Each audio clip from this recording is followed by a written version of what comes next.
परमेश्वर के पवित्र नाम की स्तुति हो। परमेश्वर हम सबको अपने आशीषों से परिपूर्ण करें। मेरे प्रिय हैं, आज के संदेश के द्वारा परमेश्वर आप लोगों से बात करने के लिए दिया मौका को धन्यवाद देते हैं। और आज इस संदेश का हेडिंग हम देखेंगे तो डरों में से पर जो आशा देने वाले वायदा है उसके बारे में हम देखेंगे। जब ज़्यादा से ज़्यादा जो लोग डरते हैं, अगर एक दूसरे को देखने होती है लड़ाई के वक्त, जैसे भी पता नहीं कौन सा हथियार ये रखा है क्या करके हमें मालूम नहीं होता है ना। कहीं पर भी लड़ाई झगड़ा आने से अचानक बंदूक चलाते हैं, अचानक चाकू चलाते हैं, ब्लेड चलाते हैं, ऐसे बहुत सारे हथियार लोगों के पास होता है। और दूसरा हथियार है जो लोगों को निराश करते हैं, उदास करते हैं और लोगों के बारे में बुराई करते हैं, चुगली करते हैं और निंदा बदनाम करते हैं, जो हमारे जीव है।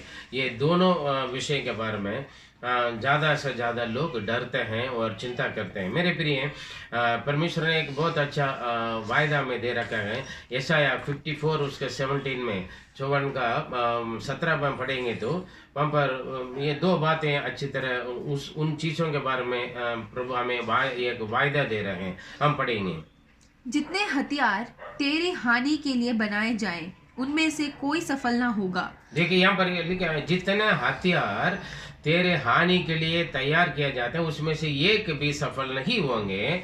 और जैसे हथियार और वैसे ही और अपने जीव के बारे में वहां पर लिखा है दूसरा हथियार, और जितने लोग मुद्दई होकर तुझ पर नालिश करें, उन सबों को तू जीत जाएगा। यहाँ पर देखिए, जितने लोग तेरे ऊपर मुद्दे होकर नालिश करें, आपको मतलब जो जितने भी लोग अपने जीव को अपने जबान के द्वारा जो आपके विरोध में जो तैयार करते हैं आपके हानि के लिए, आपके निंदा के लिए, आपके बदनाम के लिए या आपकी निराश करने के लिए, आपको उदास करने के लिए, वो भी सफलता नहीं होगा, आप उस पर जीत जाओगे करके। लेकिन मेरे प्रिय देखिए, हथियार एक मजबूत है चीज़ों से बनाए जाते हैं। हथियार वैसे नहीं, या तो पत्थर से या मोटा लकड़ी या लोहा से या मतलब जो कठिन कठिन वस्तुओं से बनाए जाते हैं हथियार। लेकिन जीप देखेंगे तो जीप के अंदर एक जरा सा भी हड्डी भी नहीं है। जैसे मर्जी हम घुमा सकते हैं, जैसे मर्जी हम मोड़ सकते हैं। लेकिन वो भी देखिए, ये 32 दांतों के द्वारा एक चौकीदारों का 32 चौकीदारों का अंदर परमेश्वर ने एक सीमा में रखा है। जो हाथ के हथियार तो जहाँ मर्जी हम रख सकते हैं और हम उठा के रख सकते हैं, इधर उधर रख सकते हैं, हथियार को देख सकते हैं कुछ हथियार। लेकिन जीभ हमेशा बंद रहता है, दांतों और मुंह के अंदर बंद रखता है। लेकिन वो जितना बड़े बड़े जो तलवार है, भाला है या पत्थर है, लकड़ी है या बंदूक है, उसकी बराबर उससे भी ज़्यादा नुकसान जो छोटी सी जीभ हमें करते हैं। क्योंकि ये आग से भी बेकार है, पर जीभ के बारे में प्रचार करेंगे तो कई महीना भी साल भी लग जाएगा, तभी भी खत्म नहीं होगा। मेरे प्रिय ये बड़ा मजबूत हथियार कहाँ है, जरा से एक जीप है देखो, क्योंकि वो जीप का उससे ज़्यादा पावर है। हथियार जैसे लोगों का नाश करते हैं, खत्म करते हैं, मार डालते हैं, वैसे हथियार भी जो जीप के द्वारा जो बातें सुनते हैं वो भी काफ़ी लोगों का जान चला जाते हैं और कहने के वजह से काफ़ी लोग और जीवन भर उसके घाव बने रहते हैं। इसलिए मेरे प्रिय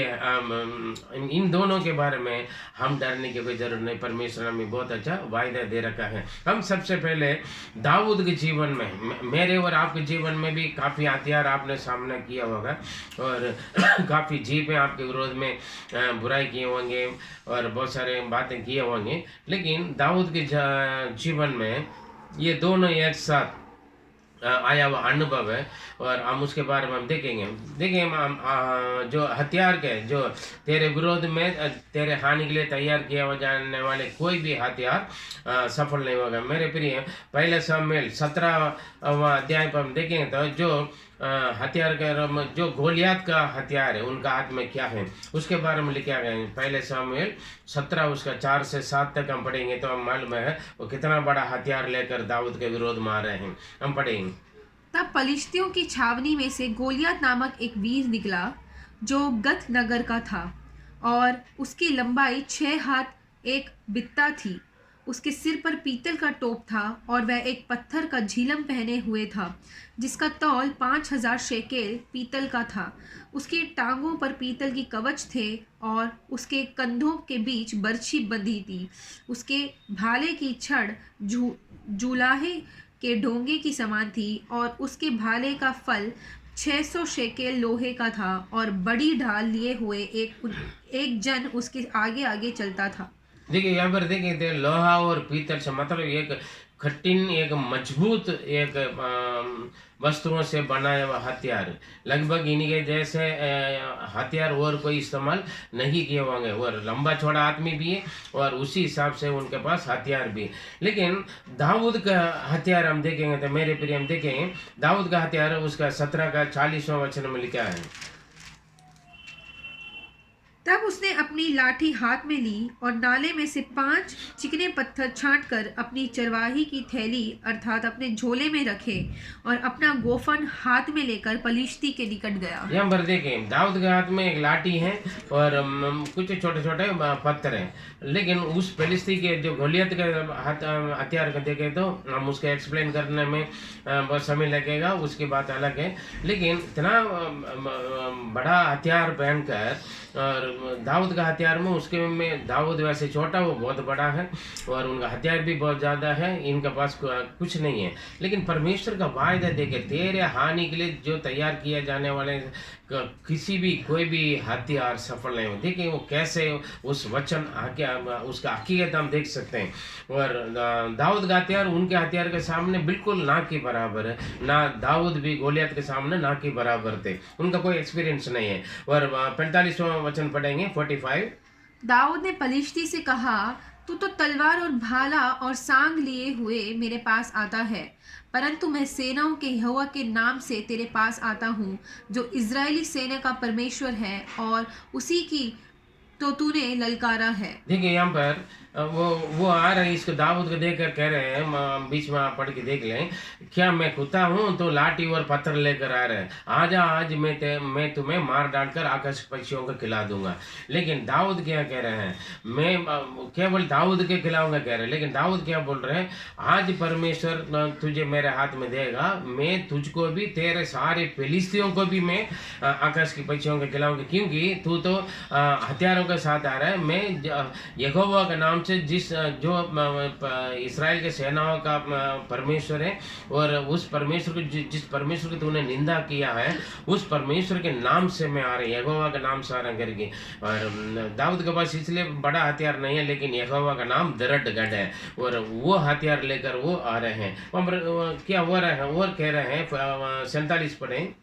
और यह समस्त मंडली जान लेगी कि यहोवा तलवार या भाले के द्वारा जयवंत नहीं करता, इसलिए कि संग्राम तो यहोवा का है और वही तुम्हें हमारे हाथ में कर देगा। देखिए वो सीधा परमेश्वर के ऊपर भरोसा रख रहे हैं। देखो परमेश्वर और हथियारों से और तलवार से भाला से नहीं जीत देगा, लेकिन उनके नाम से वो जीत देगा करके वो बता कर अभी युद्ध हो रहा है, दोनों आपस में लड़ने लगे। हम देखेंगे 49 to 52 तक क्या हो रहे हैं। फिर दाऊद ने अपनी थैली में हाथ डालकर उसमें से एक पत्थर निकाला और उसे गोफन में रखकर पलिश्ती के माथे पर ऐसा मारा कि पत्थर उसके माथे के भीतर घुस गया और वह भूमि पर मुंह के बल गिर पड़ा। यूं दाऊद ने पलिश्ती पर गोफन और एक ही पत्थर द्वारा प्रबल होकर उसे मार डाला, परंतु दाऊद के हाथ में तलवार न थी। तब दाऊद दौड़कर पलिश्ती के ऊपर खड़ा हो गया और उसकी तलवार पकड़कर म्यान से खींची और उसको घात किया और उसका सर उसी तलवार से काट डाला। ये देखकर कि हमारा वीर मर गया, पलिश्ती भाग गए। इस पर इज़राइली और यहूदी पुरुष ललकार उठे और गत और एक्रोन के फाटकों तक पलिश्तियों का पीछा करते गए और घायल पलिश्ती शोरेम के मार्ग में और गत और एक्रोन तक गिरते गए। देखिए यहाँ पर बहुत अच्छा है। देखिए गोलियत का हथियार इतना बड़ा वो गोलियत भी बड़ा है, लेकिन दाऊद के सामने गिर गए, क्योंकि परमेश्वर का वायदा सच है। मेरे प्रिय, आपके जीवन में परमेश्वर किसी भी प्रकार के वायदा दिया हुआ था, आप उस वायदा पर परमेश्वर के वचन पर आप विश्वास करें। तेरे हानि के लिए तैयार किया जाने वाले कोई भी हथियार सफल नहीं हो गए। कितना सच है। देखे गोलियत के पास कितने बड़े बड़े हथियार थे, लेकिन दाऊद के पास कुछ नहीं है। एक ही पत्थर से वो गिरा दिया और दाऊद के हाथ में तलवार भी नहीं है, वो भाग के जाके उसी गोलियत का तलवार उठाकर उन्हीं के तलवार से उसी के खाट डालकर और पूरा फिलिस्तीनियों को ऊपर जीत पाए। लोग तितर बितर हो गए, भाग गए, लोग लूट कर लेकर आए इसराइल लोग। देखिए परमेश्वर आपके साथ, परमेश्वर तो यहोवा का नाम दृढ़गढ़ है और धर्मी उसके द्वारा बचाए जाते हैं मेरे प्रिय। और आपका परमेश्वर के लोगों के विरोध में तैयार किए जाने वाले कोई भी हथियार सफल नहीं होगा। आपके विरोध में कोई बंदूक इस्तेमाल करें या तलवार चलाएं या बाला चलाएं या पत्थर चलाएं, किसी भी, आप केवल परमेश्वर को दृष्टि उठाएं। जैसे दाऊद ने परमेश्वर के ऊपर, यहोवा के ऊपर दृष्टि उठाए, उन्होंने विजय पाया। वो तो परमेश्वर जीत हथियारों तलवारों से नहीं और अपने नाम की महिमा के लिए वो करते हैं, क्योंकि युद्ध हमारा नहीं परमेश्वर का। देखिए अगले बार हम देखेंगे तो क्योंकि वो पवित्र शास्त्र में लिखा है, या निर्गमन 14 में पढ़ेंगे तो तुम चुप रहोगे, परमेश्वर तुम्हारे लिए युद्ध करेगा करके लिखा है। और दूसरा इतिहास 20 का 15 और 17 में पढ़ेंगे तो वहां पर लिखे ये युद्ध तुम्हारे लिए नहीं, परमेश्वर तुम्हारे लिए युद्ध करेगा, तुम खड़े होकर उनके युद्ध को तुम देखो, आप सामना करना है, इसलिए युद्ध से आप नहीं डरे। वहां पर बहुत अच्छी तरह लिखा है युद्ध परमेश्वर का है, आपका नहीं है। दाऊद के लिए दाऊद को इसलिए गुस्सा है, दाऊद अपने लोगों, दाऊद की निंदा नहीं किया, दाऊद ने परमेश्वर के नाम को उन्होंने ललकारा है। अगर गोलियत ने ललकारा है परमेश्वर के नाम को, इसलिए दाऊद का गुस्सा है मेरे प्रिय। दाऊद का नहीं ललकाराया था उन्होंने। हम क्या करते हैं, कोई हमें कुछ बोलेगा तो हमें गुस्सा आता है, लेकिन हमारा प्रभु के बारे में, परमेश्वर के बारे में, यीशु मसीह के बारे में कोई कुछ बोलेंगे तो गुस्सा आता है, अरे वो तो प्रभु का बोला, वो देख लेगा, हम छोड़ देते हैं। लेकिन अपना भक्ति का उन्होंने उस जोश को उन्होंने दिखाया, जिस नाम को तूने निंदा के इस्राएल के परमेश्वर की यहोवा का, उसी नाम से मैं आ रहा हूँ। देखिए परमेश्वर हमारे लिए युद्ध करता है और हमारे लिए वो अपना ताकत पूरा देकर हमारे विरोधी से शत्रुओं से लड़ते हैं। और इसलिए हम भी परमेश्वर के नाम के लिए हम अपना हिम्मत और जोश रखकर हम लड़ना बहुत ज़रूरी है। मतलब लड़ने के मतलब यानी हथियार लेकर, हमारा हथियार और कुछ है और हम आगे हम देखेंगे मेरे प्रिय। इसलिए परमेश्वर का नाम, प्रभु ने दाऊद के विरोध में लड़ा है, सारी दाऊद के लिए गोलियत से लड़ा है, इसलिए हम सावधान रहे। युद्ध हमारा नहीं परमेश्वर का, हमारे लिए परमेश्वर युद्ध करेगा, हम चुप रहेंगे, हम कुछ नहीं है।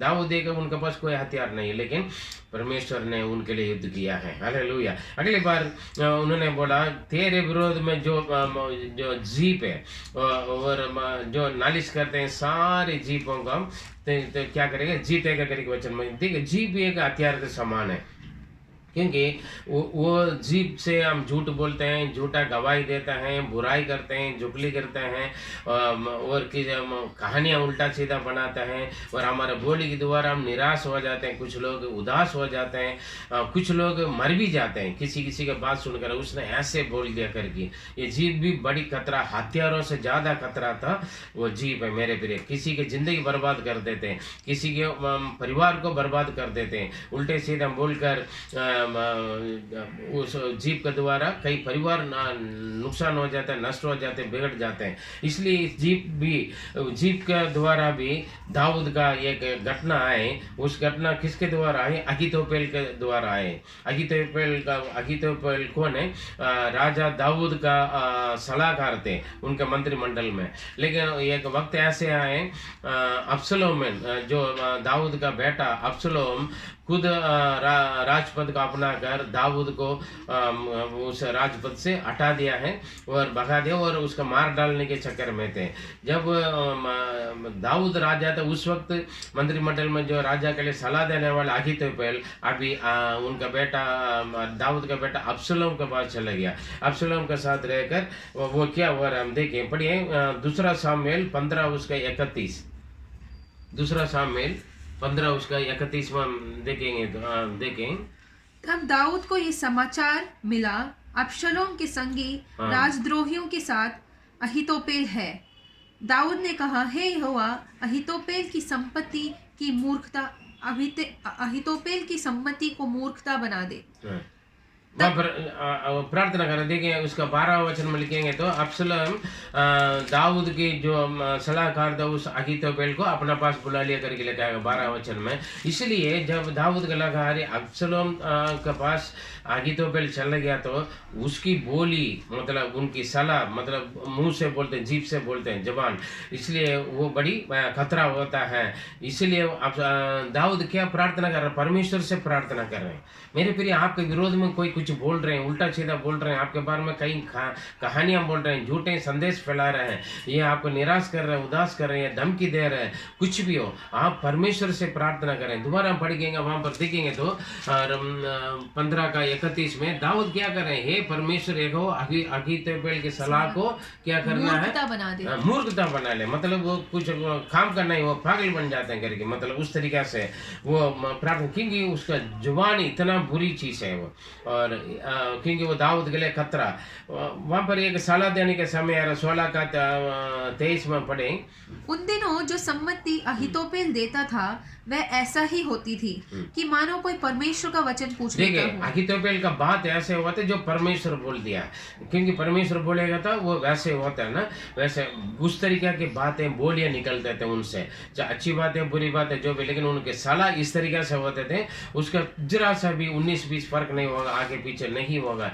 इसलिए दाऊद ने चिंता किया, उसकी वजह से उन्होंने प्रार्थना किया परमेश्वर उनकी सलाह को मूर्खता बना ले। मेरे प्रिय, उसके किया हुआ देखेंगे थे 17 दूसरा शामिल 17 अध्याय उसका 14 और 13 में हम देखेंगे तो उन्हीं जैसे गोलियत का हथियार ने खुद को हानि बन गया, वैसे यहाँ पर भी देखें, और इन्हीं के बोली के कारण उन्होंने खुद क्या हुआ उनके जीवन में। 17 का 14 पढ़े पहले। तब अबशलोम और सब इजरायली पुरुषों ने कहा, एरेकी होशे की सम्मति अहीतोपेल की सम्मति से उत्तम है। यहोवा ने तो अहीतोपेल की अच्छी सम्मति को निष्फल करने की ठान ली थी कि अब अबशलोम ही पर विपत्ति डाले। देखिए यहाँ पर देखिए अब राजा दाऊद को पकड़वाने के लिए अब्सलोम ने सही सलाह दिया, लेकिन दाऊद ने पहले से प्रार्थना किया दाऊद को बचाने के लिए परमेश्वर ने, और अब्सलोम को अहीतोपेल को सलाह को मतलब बदल दिया, बुरा बना दिया, और जो दूसरा का उसका ओसिया का सलाह को परमेश्वर ने वहाँ पर क्या किया, वहाँ पर क्या नाम थे वहाँ पर सदा एरेकी होशे, हाँ वहाँ पर आगे उसका ओसिया का सलाह बहुत अच्छा है, और क्योंकि उसके बारे में वहाँ पर अच्छी तरह लिखा है, जो अच्छी सलाह को वहाँ पर परमेश्वर ने चेंज करके वहाँ पर वो जो बुरी सलाह को वहाँ पर उषा का सलाह बहुत अच्छा करके वहाँ पर हुआ। उस 23 वचन पढ़ेंगे तो 17 का 23। जब अहीतोपेल ने देखा कि मेरी सम्मति के अनुसार काम नहीं हुआ, तब उसने अपने गड्ढे पर काठी कसी और अपने नगर में जाकर अपने घर में गया और अपने घराने के विषय में जो जो आज्ञा देनी थी वह देकर अपने आप को फांसी में लगा ली, और वह मर गया और उसके पिता के कब्रिस्तान में उसे मिट्टी दे दी गई। देखिए दाऊद के विरोध में इस्तेमाल किया गया वह जीभ भी क्या हो गया, वहाँ पर नुकसान हो गई, वो खुद खुशी कर लिया, सुसाइड करके वो मर गया। मेरे प्रिय, इसलिए परमेश्वर का वायदा कभी झूठ नहीं होता है, और उन्होंने बोला तेरे हानि के लिए तैयार किया हुआ हथियार या जीभ कोई भी सफल नहीं होंगे, क्योंकि परमेश्वर अपने बच्चों के लिए दिया हुआ अधिकार है, हक है और वायदा है। मेरे प्रिय, हमारा हथियार क्या है? हमारा हथियार के बारे में बहुत अच्छी तरह लिखा है एफएससी 6 उसका 10 से 18 तक हम पढ़ेंगे तो हमारे लिए परमेश्वर जो हमारे विरोधी कौन है? कोई दुश्मन नहीं है, कोई इंसान नहीं है, ना हमारे रिश्तेदार परिवार, ना अड़ोसी पड़ोसी, ना हमारे साथ आने वाले हैं। हमारा एक ही शत्रु शैतान है, दुष्ट आत्मा है। उससे लड़ने के लिए हमारे हाथ में ना लोहा या पीतल का हथियार है, ना किसी प्रकार की जीप है, क्योंकि परमेश्वर हमारे लिए कुछ हथियार दे रखा है। एफएसी 6 उसका 10 से 18 तक हम देखेंगे तो हमें बहुत अच्छा सलाह दे रहे हैं, पढ़ेंगे। इसलिए प्रभु में और उसकी शक्ति के प्रभाव में बलवंत बनो, परमेश्वर के सारे हथियार बांध लो कि तुम शैतान की युक्तियों के सामने खड़े रह परमेश्वर अपना हथियार को दे रखा है, वो कौन सा है जी? क्योंकि हमारा यह मल्ल युद्ध लहू और मांस से नहीं परंतु प्रधानों से और अधिकारों से और इस संसार के अंधकार के हाकिमों से और उस दुष्टता की आत्मिक सेनाओं से है जो आकाश में है। इसलिए परमेश्वर के सारे हथियार बांध लो कि तुम बुरे दिनों में सामना कर सको अभी आ रहे देखिए कितना हथियार क्या क्या है। और सब कुछ पूरा करके स्थिर रह सको। इसलिए सत्य से अपने कमर कसकर और धार्मिकता की झिलम पहनकर और पाँवों में मेल की सुसमाचार की तैयारी के जूते पहनकर और इन सब के साथ विश्वास की ढाल लेकर स्थिर रहो, जिससे तुम उस दुष्ट के सब जलते हुए तीरों को बुझा सको। और उद्धार का टोप और आत्मा की तलवार जो परमेश्वर का वचन है ले लो। हर समय और हर प्रकार की आत्मा में प्रार्थना और विनती करते रहो और उसी लिए जागते रहो कि सब पवित्र लोगों के लिए लगातार विनती किया करो। हालेलुया। यहाँ पर देखिए हमारा हथियार है, हमारा विश्वास और परमेश्वर का वचन और हमारी प्रार्थना है और पवित्रता है। इन चीज़ों के द्वारा हम हमारे लिए प्रभु ने दिया हथियार को हम हमेशा पहने रहें, तैयारी रहें, क्योंकि हर समय प्रार्थना करने के लिए, क्योंकि युद्ध हमें लोगों से नहीं, इंसान से नहीं, शैतान से। इसलिए हम उनके साथ लड़ने के लिए परमेश्वर हमें हथियार दे रखा है। युद्ध हमारा नहीं, परमेश्वर हमारे लिए युद्ध करेगा, जीत हमें देगा। मेरे प्रिय, हम चुप रहेंगे, हम केवल प्रार्थना करेंगे, बाकी हमें कोई किसी से वो करने का लड़ने के जाने की जरूरत नहीं। हम प्रार्थना, जैसे अहीतोपेल का सलाह का युक्ति योजना को नष्ट करने के लिए दाऊद ने प्रार्थना किया, बस कुछ नहीं, और जीत परमेश्वर ने दाऊद को दिया है। मेरे प्रिय, ऐसे ही, और इसलिए परमेश्वर के वायदे के ऊपर हम भरोसा रखें, उस वायदे को अपने जीवन में अपनाएं और आपकी डर के समय पर, आपकी निराश के समय, उदास के समय, परेशानी के समय पर में हमारे हर स्थिति पर हमें उत्साहित करने के लिए परमेश्वर का वचन है पवित्र शास्त्र में। उस वचन को हम विश्वास करें, मनन करें, हम उसको अपनाएं। परमेश्वर आपको विजयता और सफलता का जीवन देगा। आइए हम प्रार्थना करें। पवित्र पिता, हम धन्यवाद देते हैं आज के दिन के लिए। इस संदेश के द्वारा आपने हमसे बातचीत किया, हमें हिम्मत दिलाया, आशा दिलाया, हमारा डर के समय दिया हुआ आशा के लिए, भरोसा के लिए हम धन्यवाद देते हैं। और आपके वचन हमारे जीवन के हर स्थिति पर इस्तेमाल करने के लिए आपने पहले से हमारे हाथ में दे रखे। प्रभु, इस वचन का चित्र हम जाने, समझें, मनन करें और अपनाएं, और उसके द्वारा हम विजयता और सफलता का जीवन पाएं। प्रार्थना सुना, धन्यवाद देते हैं। दुआ प्यारे प्रभु यीशु मसीह के मधुर नाम से जीवित परमेश्वर, आमीन, आमीन। मेरे प्रिय, आपके जीवन की हर स्थिति पर, जिस स्थिति पर आप गुजर रहे हो, उस स्थिति पर आपको बचाने के लिए, आपको हिम्मत दिलाने के लिए, आपको उत्साहित करने के लिए, आपको संभालने के लिए परमेश्वर का वचन है। इसलिए उस वचन को अपने जीवन में अपनाइए और विजयता और सफलता का जीवन में आप आगे बढ़ते रहें। God bless you. Prabhu Ashish they.